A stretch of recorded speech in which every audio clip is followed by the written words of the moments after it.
bersama saya lagi dalam Alright Nopo Channel. Sesuatu isu sekarang ini sahabat semua yang sedang dimainkan oleh cyber trooper daripada pembangkang pro kepada Perikatan Nasional, lebay-lebay, walaun-walauntit, mengatakan kononnya kerajaan hari ini tidak memberikan bantuan ya kepada Bumi Putra. Benarkah semua itu sahabat-sahabat semua? Atau itu hanya satu mainan politik sempit yang cuba dimomokkan, dimainkan oleh pemimpin-pemimpin daripada pembangkang, khususnya seperti PAS, Bersatu dan juga Gelakan.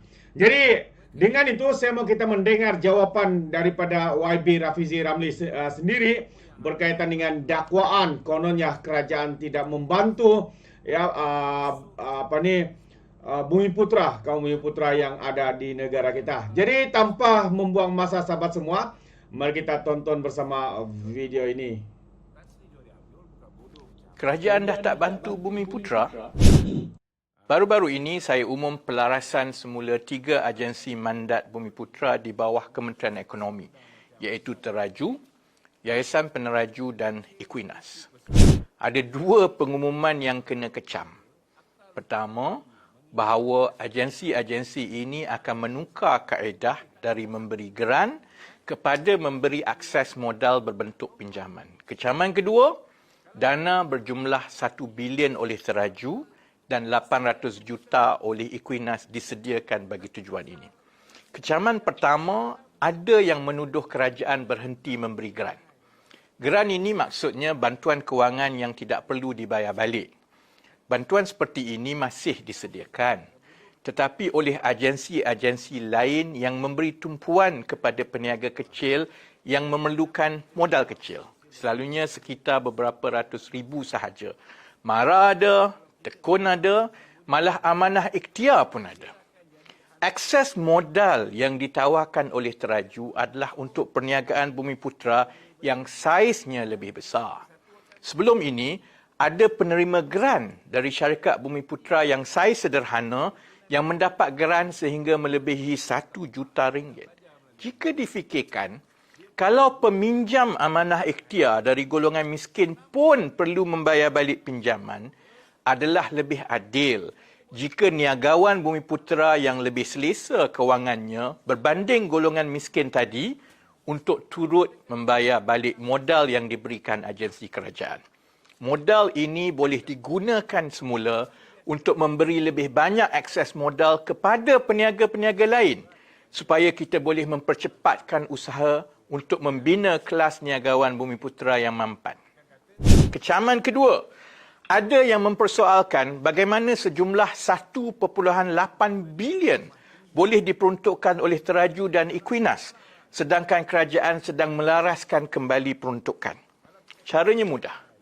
Kerajaan tidak memberi peruntukan baru kepada Teraju dan Equinas. Dana 1 bilion Teraju adalah menggunakan peruntukan sebelum ini yang tidak dipakai.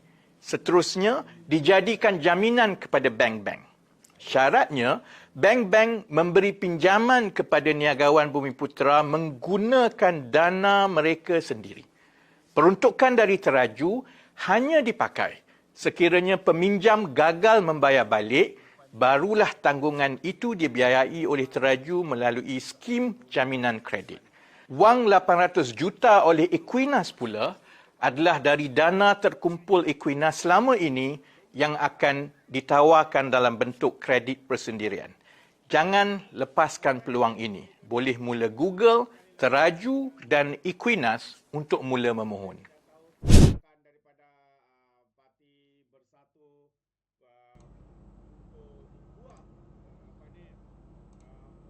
Alright guys, itu dia antara pencerahan daripada YB Rafizi Ramli. Walaupun agak singkat sebenarnya, tapi saya ingin membacakan semula apa yang dinyatakan oleh YB Rafizi untuk kita lebih faham ya. Sebab tuduhan ini ya sangat berat. Ya, apatah lagi yang melibatkan kerajaan hari ini dituduh kerana tidak membantu ya, kononnya tidak membantu kaum Bumi Putra di negara kita Malaysia. Jadi kalau saya bacakan sekali lagi sahabat-sahabat semua, baru-baru ini YB Rafizi Ramli mengatakan bahwa beliau mengumumkan pelarasan semula 3 agensi mandat Bumiputera di bawah Kementerian Ekonomi, Teraju, Yayasan Peneraju, Equinas, dan ada 2 pengumuman yang kena kecam katanya, bahwa yang pertama tadi agensi-agensi ini menukar kaedah dari memberi geran kepada memberi akses modal berbentuk pinjaman. Itu antara kecaman yang pertama, dan yang kedua, dana berjumlah 1 bilion oleh Teraju dan 800 juta oleh Equinas disediakan bagi tujuan ini. Kecaman pertama, ada yang menuduh kerajaan berhenti memberi geran. Katanya geran ini maksudnya bantuan keuangan yang tidak perlu dibayar balik. Bantuan seperti ini masih disediakan, tetapi oleh agensi-agensi lain yang memberi tumpuan kepada peniaga kecil yang memerlukan modal kecil, selalunya sekitar beberapa ratus ribu, mara ada ataupun ada, malah amanah ikhtiar pun ada katanya. Akses modal yang ditawarkan oleh Teraju adalah untuk perniagaan Bumiputera yang saiznya lebih besar. Sebelum ini ada penerima geran dari Syarikat Bumiputera yang saiz sederhana yang mendapat geran sehingga melebihi 1 juta. Jika dipikirkan, kalau pemimpin amanah ikhtiar dari golongan miskin pun perlu membayar balik pinjaman, adalah lebih adil jika niagawan Bumiputera yang lebih selesa keuangannya berbanding golongan miskin ini untuk turut membayar balik modal yang diberikan oleh agensi kerajaan. Ini sangat mudah lah ya. Kita pinjam untuk permulaan, untuk geran, ya kita pakai, selepas kita pakai, ya kita kena bayar balik. Ini perkara biasa ya. Jadi takkanlah mau dapat bulat-bulat semuanya percuma. Benar kan sahabat-sahabat semua? PAS sendiri pun menyebut kalau hutang itu harus dibayar.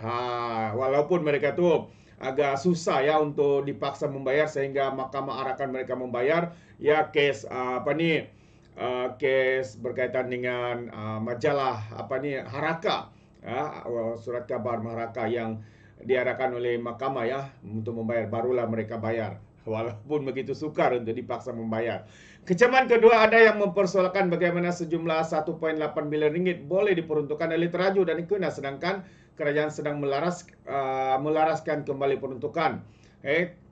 Caranya mudah, seperti mana yang dinyatakan oleh YB Rafizi. Kerajaan tidak memberi peruntukan baru kepada Teraju dan Equinas. Dana RM1 bilion Teraju adalah menggunakan peruntukan sebelum ini yang tidak dipakai. Seterusnya dijadikan jaminan kepada bank-bank. Syaratnya bank-bank ini memberi pinjaman kepada niagawan Bumiputera menggunakan dana mereka sendiri. Peruntukan dari Teraju hanya dipakai sekiranya peminjam gagal membayar balik. Barulah tanggungan itu dibiayai oleh Teraju melalui skim jaminan kredit. Wang 800 juta oleh Equinas pula adalah dari dana terkumpul Equinas selama ini yang akan ditawarkan dalam bentuk kredit persendirian. Itu antara kenyataan ya. Jadi untuk Anda sahabat-sahabat semua ingin mengetahui lebih lanjut ya perkara ini, jadi Anda boleh layari web Teraju di program.teraju.gov.my dan Equinas di www.equinas.com.my/our investment business proposal. Jadi saya akan sertakan link ini di bawah bahagian komen supaya siapa yang berminat ya Anda boleh masuk ya di dalam website tersebut. Jadi sahabat semua, itu antara jawapan padu ya daripada